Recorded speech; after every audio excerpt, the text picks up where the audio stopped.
Wala na po, dito na po tayo sa Senate, Congress po yun, I believe, nasa Congress po yun. So, bahala na po yung Ethics Committee doon, yung mag-discipline sa kanya. Pero, very frustrating when I saw that we were in session, we were on a break kahapon dyan sa lounge nung pinakita sa akin ng mga senador. Kilala mo ba ito? Sabi ko, hindi ko mamukhaan. Pero, oh, come on. Nandun ka sa Congress. Oh, it doesn't matter kung boring yung botohan ng speaker. Magantay ka. Trabaho mo yun eh.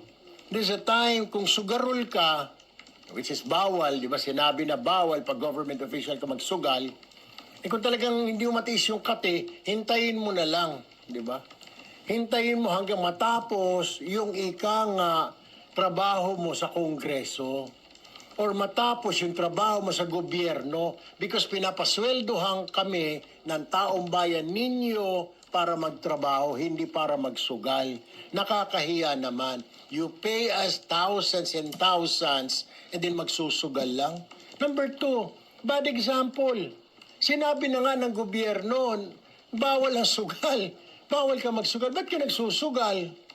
I hope the Congress will do something about it kasi nakakahiya. Sir, dapat din ba i-pursue yung nakita sa video? Kasi nga bawal ang online sugal, pero bakit meron siyang nasa cellphone Dapat tanungin yung mambabatas na yun, anong site ba yan para maimbestigan and report it immediately.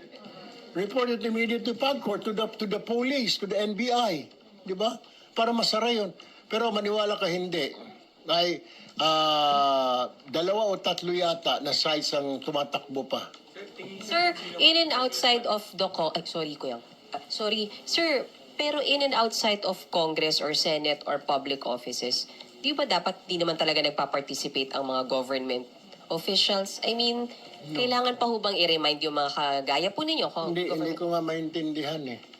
I don't know.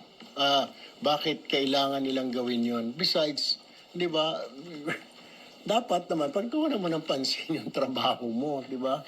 It's working. Yun ang sinasabi natin. This is the effect of online gaming. Pati sa mga private, pati sa mga bangko, pati sa eskwelahan, nagsusugal. Driver, pag na-traffic, pati rider, tumabi dahil umulan, nag-scatter muna. Nakita mo yan, ganun kasama. Sir, may info na kayo kung sino yung congressman? Hindi ko sigurado. Baka pag nagsabi ako rito, mayari pa. Pero may Sir, starts with letter. Umarap na, sir, tingin nyo dapat yung congressman na yun. Umamin. Umamin na siya, umarap siya, mag-apologize siya. Hindi, dapat. Ang kuwan doon yung leadership dahil kilala siya, di ba? Yung siguro sa yung ethics, di ba? What's happening, nakakahiya naman. Yung dalawa na yung isa, naglalaro yata ng poker. O bilyar ba yun? Halatang halata eh. Pero Senator, yun nga, hindi ba dapat umamin na lang? Kasi lahat suspect naguhulaan kung sino. Para mapadali na din. Para mapadali ng buhay ng lahat. bilang former. Hindi ko kilala eh.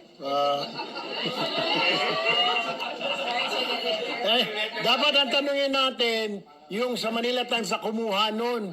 So, Pero Senator, kasi tinakpan niya din nila. Distrito na lang. Bakit? Yun ang problema. Party list ba? Party list. Hindi ko alam kung party list siya. Pero kasama ko siya dati, I think. Sa 19 Congress. 19 Congress eh. Hindi ako sigurado. Kaya pag binanggit ko, sabi ko, di ba? So sir, hindi niyo fight, congressman? Hindi. pero Senator, seriously, sa ganyang asal, yun na nga nakita na ng lahat, ano yung proper thing for him to do? Well, siguro mag-apologize siya or then he has to explain, di ba?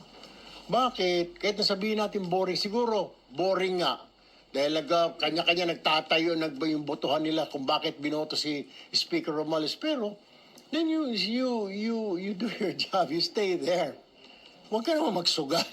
Dahil binabayaran ka, pinapasweldoan ka ng gobyerno, tapos nagsusugal ka. What? Sir, sorry to clarify lang. Sabi niyo kasi kayo na, sir, patapusin naman muna yung trabaho sa gobyerno bago magsugal. So okay lang sa inyo, sir, government No, officials? I said, kung talaga hindi niya na makontrol dahil nangangati yung kamay niya, bahala siya sa buhay niya, at least naman sana magserbisyo muna siya. My point is, bawal nga di ba? I said before that, na bawal lahat ng government officials. At saka, government employees, hindi lang officials. Meron talaga, dahil addict na, ano magagawa mo, di ba? Kung may mga addict nga, mga nasa gobyerno, alam nila bawal yun, nag-addict pa rin, laging nahuhuli. O malas nilang nahuli siya, di ba?